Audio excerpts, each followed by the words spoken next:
Rikthehemi tani bashkë në transmetim të drejtë për drejtë. Jemi në rubrikën opinion, situata kriminale në vend, ajo që ka ngritur në këmbë edhe policinë e shtetit, deklaratat njëpasnjëshme të ministrit brendshëm zotit Xhafaj, por edhe akuzat e opozitës lidhur me këtë rast. Në dy seanca plenare ka munguar opozita duke zhvilluar takimet e saj qoftë në Shkodrë ashtu edhe në Elbasan, gjithsesi për të folur për situatën më të fundit dhe për të gjitha zhvillimet. Në muan studio është Zv.ministri brendshëm zotit Besfort Lamallari.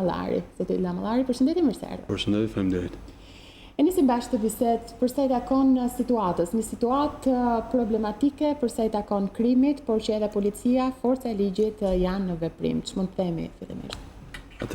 Sigurisht forca e ligjit, i cili është një operacion nisme e qeverisë shqiptare e lançuar që në nëntor të vitit kaluar, siç e thatë dhe ju, është në veprim. Është bërë një punë kolosale e mbledhjes së dhënave, identifikimit të grupeve, personave të përfshirë në këto aktivitete, nga drejtues, në financier, në antar të thjeshtë të këtyre grupeve, si dhe lidhje të tyre, aseteve kriminale. Kemi parë një numër operacionesh, kemi parë një sasi të konsiderueshme asetesh kriminale të sekuestruara. Bashkë me operacionin e fundit, kjo vlerë kalon mbi 15 milion euro të sekuestruara grupeve kriminale, dhe e cila në raport me vitet e kaluara sigurisht është një shifër mjaft të konsiderueshme, por për sa i përket situatës së kriminalitetit nuk mendoj që është problematike, pasi po të shohim shifrat, statistikat e veprimtarive të ndryshme kriminale, nga vrasjet, vjedhjet e tjera, shifrat në fakt flasin të kundërtën. Konkretisht, nëse flasim për shembull për vrasjet, në vitin e kaluar u regjistruan 50 vrasje, e cila është një numër, po themi, shqetësues. Çdo vrasje është shqetësuese, por nëse krahasojmë me vitet e kaluara, do thoya që është në fakt viti rekord më i ulët për nga numri i vrasjeve dhe është dhe më pak se mesatarja evropiane. Në vitin 2013 u regjistruan 123 vrasje, edhe në 2011 plot 161. Për sa i përket edhe tentativat për vrasje, mund të them që janë përgjysmuar nga 224 në 2013 në 129 vitin e kaluar. Qarku i Shkodrës, i cili këto ditët e fundit është bërë dhe objekt i bisedës ose që opozita ka shfrytëzuar për propagandë, për arsyet e tyre, në fakt edhe qarku i Shkodrës për sa i përket kriminalitetit ka disa shifra që janë shumë domethënëse. Konkretisht, në vitin 2012 kishim 18 vrasje, ndërsa vitin e kaluar 6 vrasje. Pra kemi përpjesësim me 3. Tani, se kur ishte situata më e sigurt në Shkodër dhe në gjithë Shqipërinë, e tregojnë statistikat.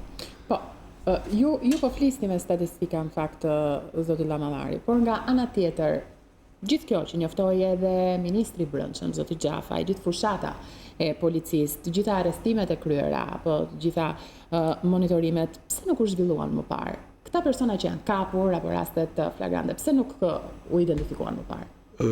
Çdo veprim serioz, jo për show, jo për efekt të zbatimit ligjit, garantimit të sigurisë në vend, të goditjes të grupeve kriminale, që do thotë identifikimit të këtyre personave, gjumimit të veprimtarive të tyre, të aseteve kriminale, provimit të këtyre veprimtarive, bashkëpunimit kryes së disa operacione, mesazhet shkëmbyer me Europol, me DEA, me partnerët ndërkombëtar, kontaktet e pafundme me oficerët e kontaktit. Të gjitha këto kanë marrën kohën e tyre. Asgjë nuk bëhet brenda natës pavarësisht dëshirës tonë shumë të madhe. Çdo gjë merr kohën e vet, në mënyrë që dosja në përfundim e udhëhequr nga prokuroria e krimeve të rënda, të jetë sa më e suksesshme në gjykatë dhe këto persona të marrin dënimin e merituar. Dhe asetet jo vetëm të sekuestrohen, por të konfiskohen. Një problem që në fakt për vite ka qenë i raportuar edhe nga Komisioni Evropian, ku kishim një rritje të sekuestrimit të aseteve, por jo konfiskim.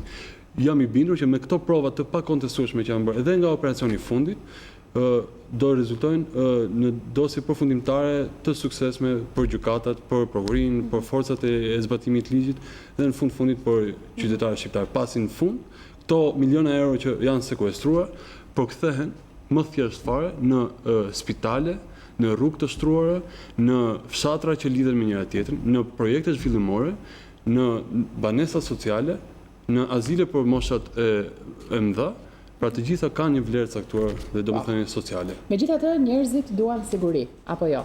Se teksa në këtë studio numërohen edhe viktimat për të treguar edhe rritjen e sigurisë, sigurisht gjithkush mund të mendonte dhe të sjellë në vëmendje krimet e fundit, paktën në Shkodër. A janë kapur ndonjë nga përgjegjësit për krimet e fundit për rastet kriminale në Shkodër, sepse kemi ngjarje të pasbardhura ende? Atëherë, për sa i përket zbulueshmërisë, edhe kjo në fakt konkretisht me Shkodrën, me që ju pyesni, është rritur nga 64% në vit kur Lulzim Basha, sot kryetari opozitës në krye të gjithësaj zhurmënaje të madhe, ishte ministri i Brendshëm në 100%. Gjatë 2 viteve të fundit, çdo autor vrasje në këtë qark është zbuluar dhe është prapa hekurave. Këto janë statistikat zyrtare. Nëse opozita apo kushdo tjetër i kundërshton, janë të lirë të sjellin argumentet, provat e tyre, por këto janë statistikat zyrtare. Kemi rastin e 2 të rrëmbyrëve, mund t'i konsiderojmë viktima apo po hetohet, po bëhet diçka? Në çdo rast i denoncuar në organet e ligjit apo edhe mediatikisht, policia ka për detyrimin ligjor që të vjet në hetim, në ndjekjen e rastit, në referim, në bashkëpunim me prokurim për zbulimin e tyre dhe të autorëve. Po, ndërkohë sepse ju ndërpreva, mund të vijoni për të përfunduar statistikat që keni më pas vijoni? Okej, një statistikë për shembull shumë interesante janë vjedhjet. Konkretisht janë shënuar rreth një rënje me 40% në shifra numerike nga 3254 në më pak se 2000 në vitin që ne lam pas. Dhuna familje, sipas shifrave zyrtare, një reduktim me 60%, një vepër penale shumë e ndjeshme për çdo kënd. Ose nëse i marrim në mënyrë të ndarë, vjedhjet e mjeteve motorike, pra automjete, motorra e tjerë, nga 677 në vitin 2012, në një përgjysmë, më shumë se gjysma, 329 në 2017, vitin e kaluar. Vjedhjet me armë, shumë të rrezikshme si vepra kriminale. 99 gati 100 në 2012, në 13 në 2017. Pra, shifrat flasin vetë, zhurma është tjetër gjë. Nëse i referohemi shifrave, atëherë qytetarët shqiptarë kuptojnë se situata e rendit, e qetësisë, e sigurisë është përmirësuar, ashtu siç provohet në fakt dhe nga studime që janë bërë nga organizata të pavarura, me mbështetje dhe të misioneve ndërkombëtare, të cilat tregojnë se perceptimi i sigurisë së qytetarëve është rritur, e shprehur dhe në rritjen e besimit të qytetarëve ndaj policisë së shtetit. Sot për sot është institucioni më i besuar publik shtetëror nga qytetarët e këtij vendi. E kuptoj. Zoti Lamallari, në fakt ju flisni me shifra dhe me statistika, por nga ana tjetër edhe Partia Demokratike shpërndan statistikat e veta për Shkodrën, krim dhe ndërshkim, thot viti 2010 kanë qenë 18 vrasje dhe 16 zbulueshmëri të rasteve. Kurse për këtë vit, për 2018, 7 vrasje, 0 zbulueshmëri. Një koment për këtë? Po flasim, më vjen mirë që Partia Demokratike konfirmon ato shifra që ne i thëmë, statistikat, por mos harrojmë se, siç thashë më parë, çdo gjë kërkon kohën e vet, edhe hetimi, zbulimi, vënia përpara përgjegjësisë e autorëve kërkon kohën e vet. Të gjitha këto vepra penale që ndodhin, qofshin vrasje, vjedhje etj., kërkojnë punën hetimore të policisë dhe oficerëve të policisë gjyqësore, qoftë në policia apo prokurori, që të zbulojnë autorët dhe të grumbullojnë provat. Viti nuk ka përfunduar ende, kuptohet, dhe ka akoma të gjitha këto çështje janë në hetim nga organet kompetente. Dhe referuar për akuzave të opozitës dhe për Shkodrën, më konkretisht shprehen se Shkodra nuk harron, pra qytetarët, duke patur këtu parasysh sipas qytetarëve shkodran dhe sipas Partisë Demokratike që ata persona që arrestohen sot apo vjen pas të hekurave, vjen në pranga, lirohen vetëm pak muaj më pas. Pra kjo është pjesa e pasigurisë. Përsa i takon gjithçka që po bën policia tani dhe pjesës kriminalitetit. Tani, Shkodra nuk haron, asnjë qytet nuk haron. Në fakt, ne përmendëm Shkodrën dhe së pari dua të falenderoj realisht qytetarinë e këtyre e banorëve të qarkut Shkodrën, të cilët kanë mbështetur policinë, kanë treguar mirëkuptim dhe durim ndaj kësaj pranie të shtuar policore në Shkodër. Shkodra nuk haron 18 vrasjet në kohën e Partisë Demokratike, ku ishte në pushtet. të cilat në fakt ishin dështimi i forcave të policisë në atë kohë, i punës udhëheqëse politike të ministrit Brendshëm në asaj kohe, për të parandaluar vepra të tilla. Shkodra nuk haron edhe se numri i vjedhjeve ishte shumë i konsiderueshëm në atë kohë, dhe nuk haron se kishte edhe shumë problematika tjera në fushën e trafiqeve. Edhe një herë nuk është nevoja të përsëris statistikat, çfarë është propagandë, çfarë është baltosi është një gjë, çfarë janë faktet janë tjera gjëra. Unë preferoj të flas me fakte. E kuptoj.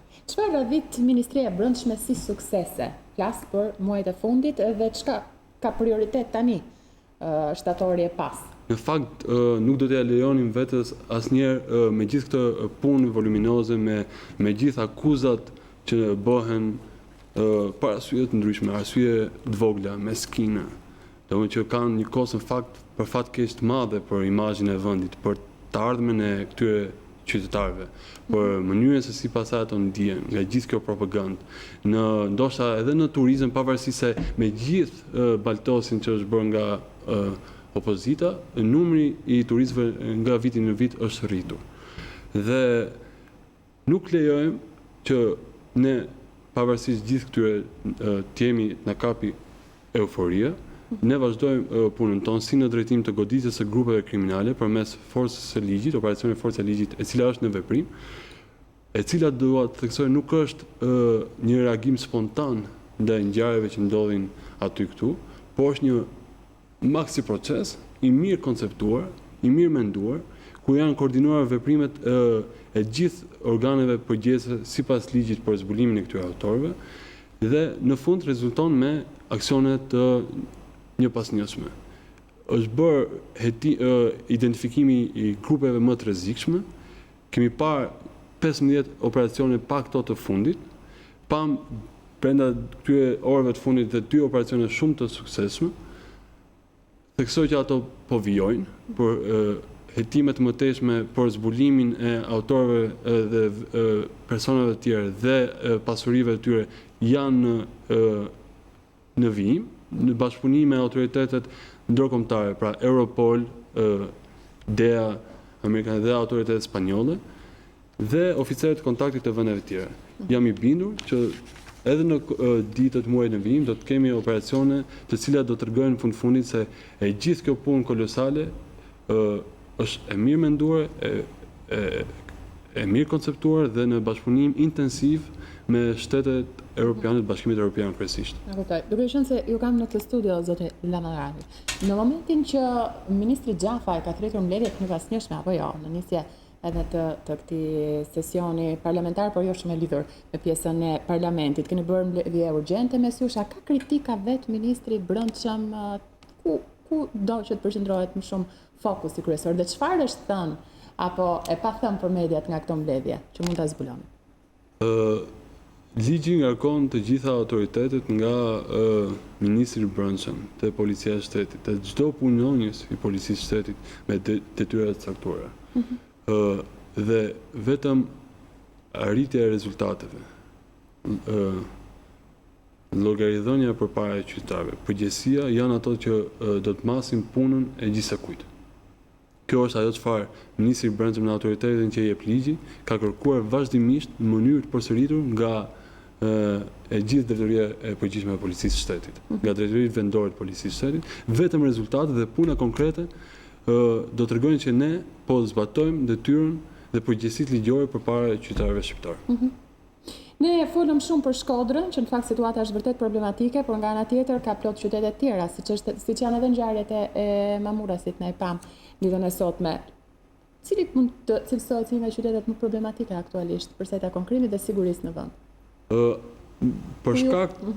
Për shkak të veçorive të ndryshme që paraqesin qytetet, sigurisht Tirana, i cili është kryeqyteti ku përfshihen dhe ndërthuhen dinamika të ndryshme, janë bizneset kryesore në vend, janë një popullsi heterogjene, kuptohet ka një kriminalitet më të shtuar se sa pasohet nga qytetet tjera kryesore, siç janë Durrësi, Vlora, Shkodra, Fieri. Dhe kjo ka qenë fakt një tregues i kriminalitetit në eshtrirë në kohë. Dhe bën sens, gjithashtu edhe ato qytet ose zone që janë në kufi, në gjithë me kufi, për shkak të tentativa për trafikim ose kontrabandim. Kjo është diçka një fenomen që shpjegohet për shkak të pozicionimit gjeografik, vendosjes së popullsisë e tjerë. Këto janë më kryesorët. Ka akuza nga ana e opozitës se policia fsheh ngjarje kriminale. Si përgjigjeni ju këtyre akuzave? Tani shumë thjesht, me që akuzat opozita pretendon se i di, le ti shpalos to, nëse nuk beson polici, le ti çojë në prokurori, dhe këtu merr fund debati. Përndryshe gjithçka tjetër është propagandë. Thjesht propagandë. Zoti Berisha është shumë ka intensitet në gjithë statuset e zotit Berisha, ish kryeministit për sa i takon edhe fshehjeve të rasteve kriminale në vend, por nga ana tjetër unë dua t'ju pyes për një ngjarje në Vlorë, pikërisht denoncuar nga zoti Berisha, prindi digjitale quan ai, është zhdukur djali prej 2 muajve në Vlorë, thotë, citojmë vetëm pak rreshta, doktor, përshëndetje, jam një prind që më ka humbur djali në Vlorë, ka 2 muaj që i kam kamerat e sigurisë e çdo gjë vet, kam bërë denoncimin në Vlorë, drejtori i Vlorës thotë jemi në hetim, shkoj në Tiranë, drejtori ma thotë jemi me pushime, por po më luan zemra sepse më ka humbur djali. Nuk e di nëse keni ndjeni për këtë rast, e verifikoni këtë rast, çfarë po bëhet? Ajo që mund të them është që çdo rast i raportuar i denoncuar në organet e zbatimit ligjit, në polici, apo edhe mediatikisht, policia sigurisht ka detyrimin të kryejë hetimet paraprake, gjithë veprimtarinë policore për verifikimin e rastit konkret, përfshi edhe rastin e denoncuar nga zoti Berisha. A ka patur raste zoti Lamallari për sa i takon policëve që janë hequr nga puna, janë ndëshkuar nga ana vetë policisë, që janë kapur në flagrancë apo diçka tjetër? Sigurisht, edhe këtu statistikat flasin dukshëm, qartë, nga ato që ne trashëguam nga qeveria më parshme, ku në pushtet ishte opozita e sotshme, rastet ishin minimaliste, mos them inekzistente, të ndëshkimit, pra identifikimit dhe ndëshkimit të punonjësve të policisë të përfshirë në afera korruptive apo veprimtari kriminale, ndërsa sot, fal punës së shërbimit çështjeve të brendshme dhe ankesave, trendi duket qartë që ka një rritje të identifikimit, të zbulimit të këtyre rasteve dhe masave disiplinore dhe përjashtimit nga policia apo referimit për ndjekje penale në organin e prokurisë. Çfarë duhet bënte më mirë Ministria e Brendshme? Sigurisht ka shumë gjëra që mund të bëjmë dhe ne po i bëjmë. Ajo që është e rëndësishme është që ne punojmë pa numëruar, si më thënë, orët, kohën, energjinë e gjithë këto, vetëm me një qëllim, që të jemi sa më pranë qytetarëve shqiptarë duke sjellë sa më shumë siguri, qetësi, rend. Në fundit ky është detyrimi ynë ligjor dhe kushtetues. Për te gjithë statistikave, zoti Zv.ministri, përderisa ne po i ndajmë bashkë në këtë studio, ju vetë si Zëvendës-ministër i Brendshëm, si e cilësoni situatën tani, situatën e rendit dhe të sigurisë? Për shkak të edhe të profesionin tim të më parshëm si studiues, por edhe aktualisht si zëvendësministër. Thash dhe realisht e besoj dhe mbështet fort atë që statistikat flasin vetë, shifrat flasin vetë. Çdo gjë tjetër është interpretim, çdo gjë tjetër është propagandë, ka qëllime të caktuara, shifrat flasin vetë. Janë veprimtari kriminale të zbuluara, të parandaluara vetëm për shkak të eficiencës së organeve e ligjit zbatuese. Nuk po them vetëm të policisë, por edhe mirë koordinimit me organet e tjera, si organet e hetimit tatimor, doganor, prokuroria, shërbimet inteligjente, me bashkëpunimin ndërkombëtar. Unë realisht besoj që jo vetëm situata është përmirësuar ndjeshëm, por do të vazhdojë kështu përdesa janë të gjithë këto faktorë që po funksionojnë dhe pritshmëritë e qytetarëve shqiptarë përkojnë pikërisht edhe me ndihmën, me bashkëpunimin që kanë ofruar dhe vazhdojnë të ofrojnë çdo ditë dhe partnerët tanë ndërkombëtar. Pra, ka një feedback mes qytetarëve dhe policisë për sa i takon shërbimit dhe ka një rritje të besueshmërisë të qytetarëve për denoncuar në polici, për t'u drejtuar numrit policisë. Nëse marrim për shembull rastin e dhunës familje, duket qartë që numri i telefonatave që është bërë drejtuar policisë, por edhe në përgjithësi, numri i telefonatave nga po themi 2010 deri më sot, qoftë në linjën e Shile apo në numrin 129 ose 112 ku kjo vepron, do shohim një numër të konsiderueshëm në rritje të telefonatave nga qytetarët shqiptarë. Që do të thotë më shumë besim te policia se shqetësimi i tyre do merret, do dëgjohet dhe do adresohet siç duhet.